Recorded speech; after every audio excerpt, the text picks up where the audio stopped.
तो सोच तो ये है कि भाई इस्लाम एक मोनोलिथ रिलीजन है, इस्लाम में भेदभाव नहीं है, लेकिन अगर ऐसा ही है डिस्क्रिमिनेशन जैसा मान लीजिए हिंदू समाज के अंदर कहा जाता है, तो फिर तो कोई अंतर नहीं है। बल्कि मैं तो कहूँगा ये कितनी सफाई से इसको छुपाया गया जो समाज में हर जगह है। देख, कांग्रेस का प्रोजेक्ट क्या था कि हिंदुओं को हिंदू की फीलिंग ना आने पाए, उसको ठाकुर की फीलिंग आए, बनिए की फीलिंग आए, उसको कास्ट की कॉन्शियसनेस रहे अपनी, जो अभी आजकल तो फिर से बढ़ गई कि तुम्हें जात जात बताओ, जात बताओ। और मुसलमानों में वो हल्का सा फिर पता भी ना लगे, उनमें तो अलग बात है, वो पता भी ना लगे। तो जैसे अभी फैज साहब ने बताया कि आप क्या कहते हैं, जब हिंदू समाज की बात होती है कि रोटी बेटी का रिश्ता नहीं है, मतलब कि आप साथ में बैठ के खा नहीं सकते और आप बेटी की शादी नहीं करेंगे। वो कह रहे हैं सब कुछ होता है, इस मस्जिद में नहीं जा सकते, इस आपकी यहाँ पे इस फलाना कब्रिस्तान में आप दफ नहीं हो सकते, इसके साथ बैठ के खा नहीं सकते, इसके यहाँ की हलवाई की आप नहीं लेंगे, आपकी शादियों में ये लोग नहीं आएंगे, मस्जिदें आपकी अलग अलग, सब कुछ है।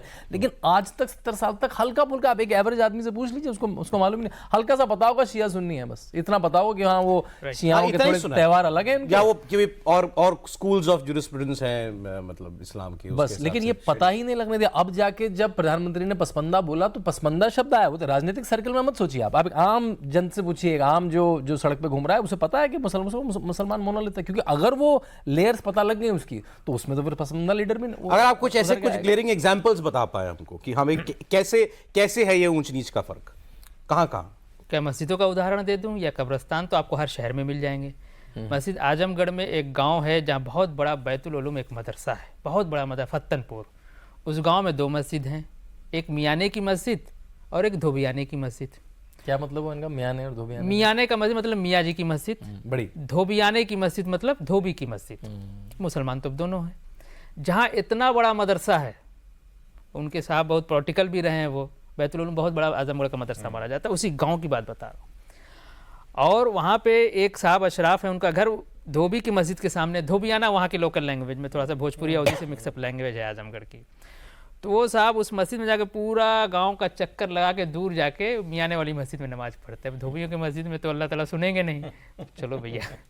तो ऐसा है, ऐसी बात नहीं है। हम देखना नहीं चाहते हैं, हम जानना नहीं चाहते हैं। ये पूरे हिंदुस्तान में? हाँ, कोई भी मुझसे कर्नाटक के एक गाँव में है कि उसकी स्टडी मिल जाएगी, तमाम स्टडीज़ है इस पर, ऐसा नहीं है। साउथ वाले कहते हैं कि नॉर्थ में मुसलमानों में कास्टिज्म है, साउथ में नहीं है।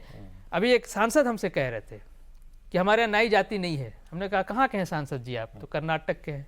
हमने कहा वहाँ हजाम गाली की तरफ पे यूज होता है। अरे हजाम है क्या रे? तो हजाम वाली बात ना करो भाई, आप समझ रहे? हजाम ये अरबी फारसी शब्द ही हो गया नाव के लिए।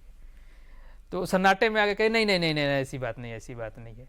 वो ऑलरेडी झूठ बोल रहे हैं। तो झूठ बोल बोल के हम जैसे लोग, मैं तो प्रधानमंत्री का बहुत विशेष आभार करता हूँ, मैं थोड़ा भावुक भी हो जाता हूँ कि सच में उन्होंने साबित किया कि वो एक राष्ट्र के लिए कितने चिंतित है। हम तो वोट भी नहीं देते हैं, इस बार भी नहीं दिए।